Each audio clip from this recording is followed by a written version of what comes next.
Good day, everybody. Welcome to Melancholy Believer. I hope you are doing great wherever you are. So, in my last video, I talked about the Conscientious Melancholic, and this video is going to be a follow-up video. Okay, so I recommend you watch the first video first and continue with this one. Okay, so my last video, I discussed about the Conscientious Melancholic, and being conscientious isn't actually really a bad thing, but our conscience, being a part of our human nature, it needs to be properly guided and properly worked, because our conscience, if I melancholic who is very conscientious above the right temperament, needs to be moderate in that regards. Okay, because it can actually influence our actions, our decision making, our even our peace itself. Okay, so and that makes us know in the book of Romans 2:14-15 that it is not the hearer of the law who are righteous before God, but the doers of the law who will be justified. When Gentiles who have not the law do by nature what the law requires, they are a law to themselves, even though they do not have the law.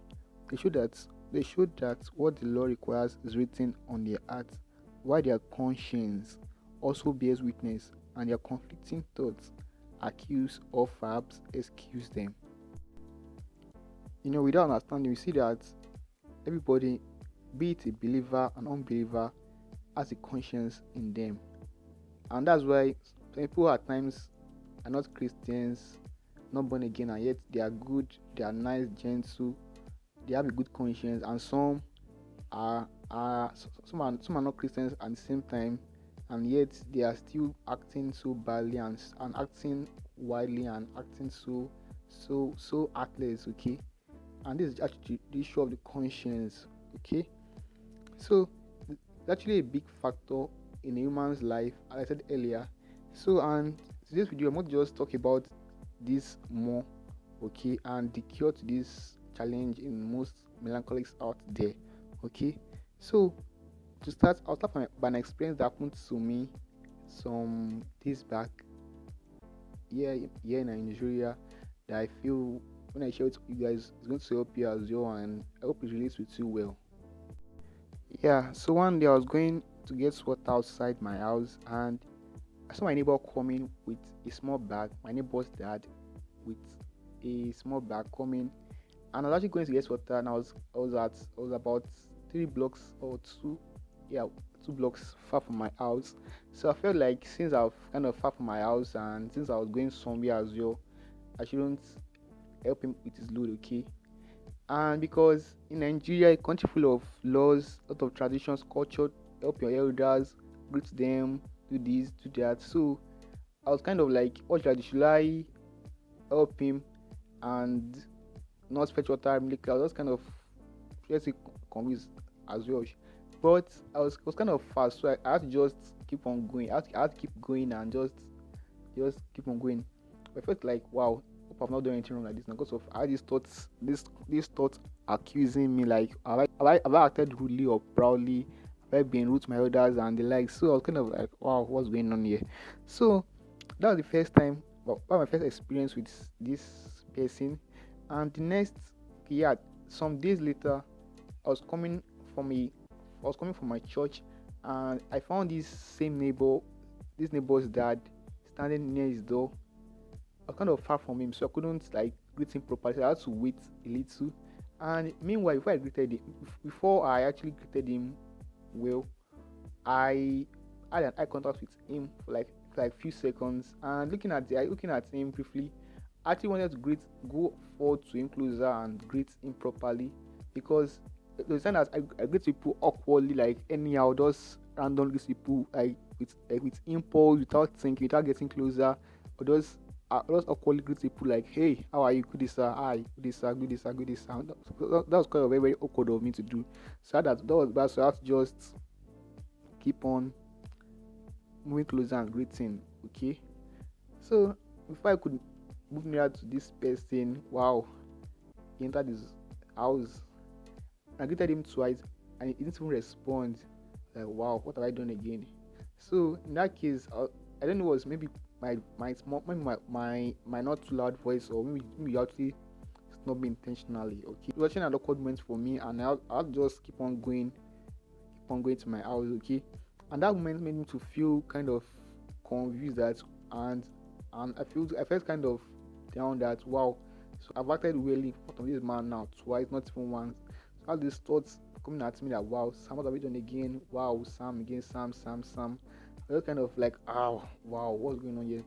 So I had to just come to my house and I had just engage with spirits and and just pray God should just help me out and help me in this conscience situation.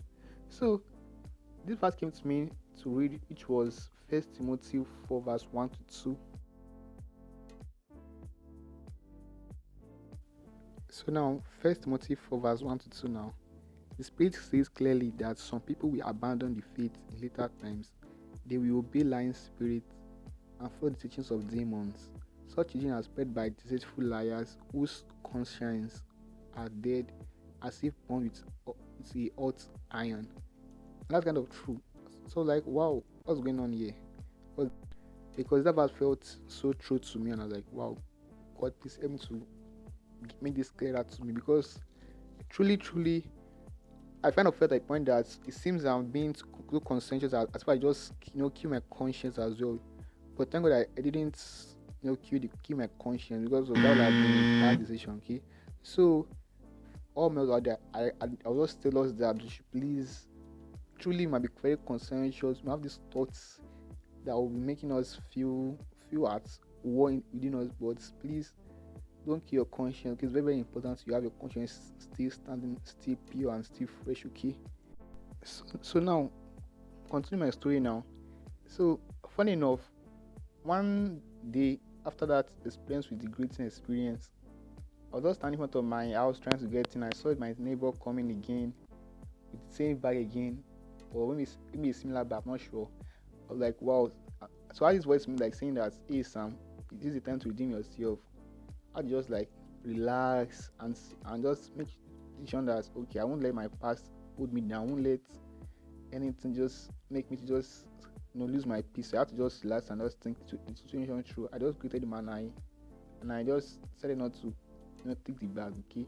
So one thing is that we have to be very careful. We have to just not walk by our impulses. We have to think things through with the Holy Spirit's help. Yeah, and one reason why melancholics actually tend to have issue with this conscience is because they actually usually perfectionists. Okay, so let's make things perfect. They don't do the right thing at the right time. They want to make things orderly and well doing. They want to make no mistakes. They want to just be perfect. Okay, and truly we have to be perfect as Christians, but it's not actually a perfection of just maybe just physical perfection, like okay, I'm a good boy.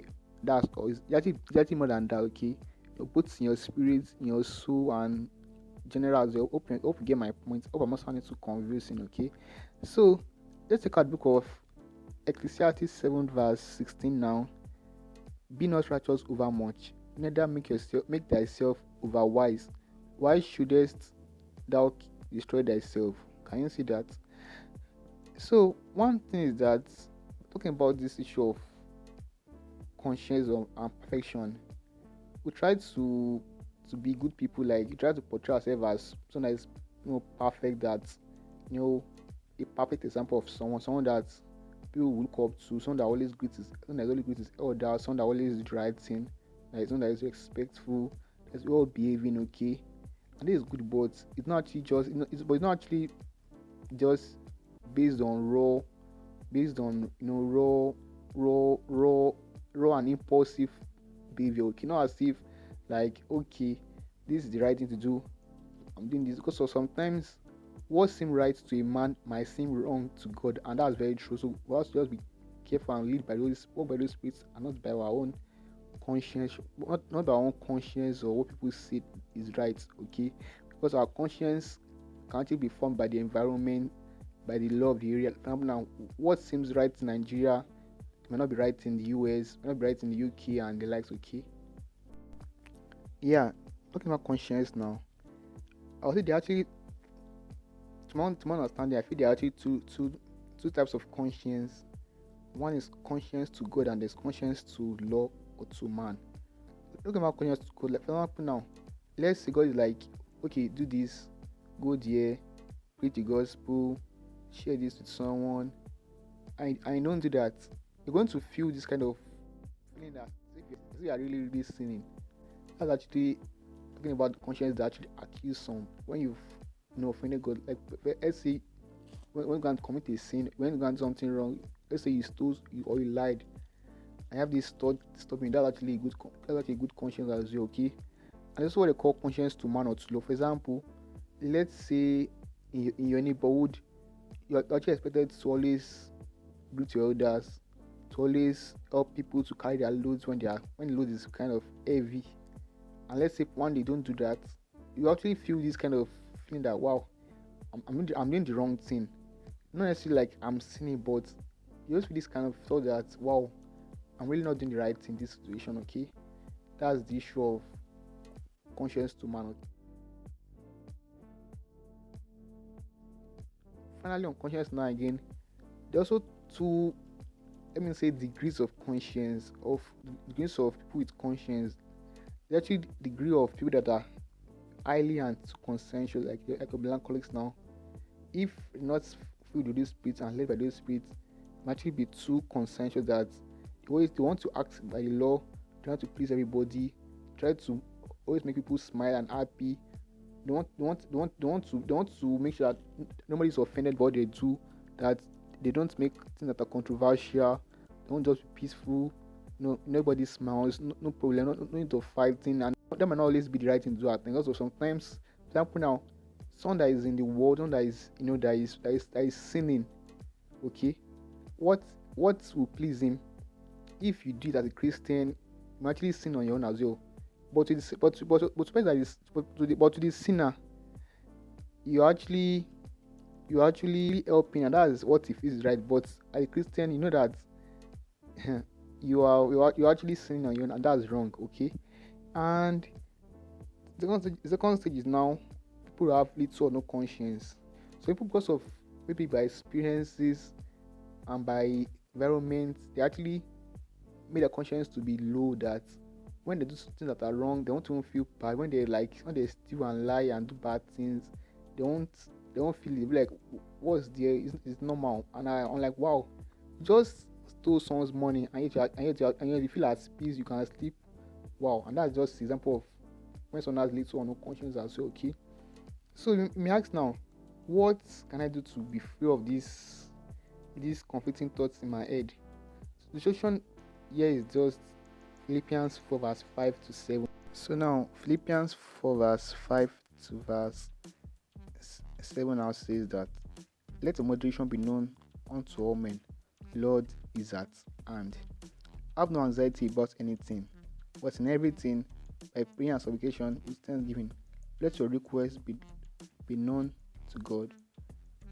And the peace of God, which passes all understanding, keep your hearts and your minds in Christ Jesus. Can you see that?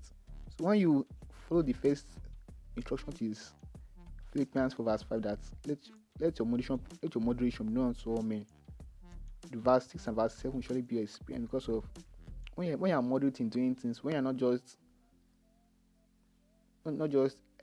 everything you say yes, you won't just think it through, you just act out of your conscience without even listening to God as well. You know that start to compromise, because of you won't just please people as well, and that's not the right way to live a life, because of you can't always be pleasing men, because of what seems right to men might be wrong to God as well. So you have to know that you should please God and not just men, okay?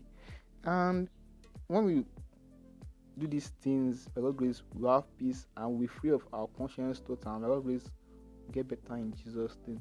That was the video. I hope you've been blessed. I hope you get something. I hope you gain something. Thanks for watching, and I'll see you soon. Bye.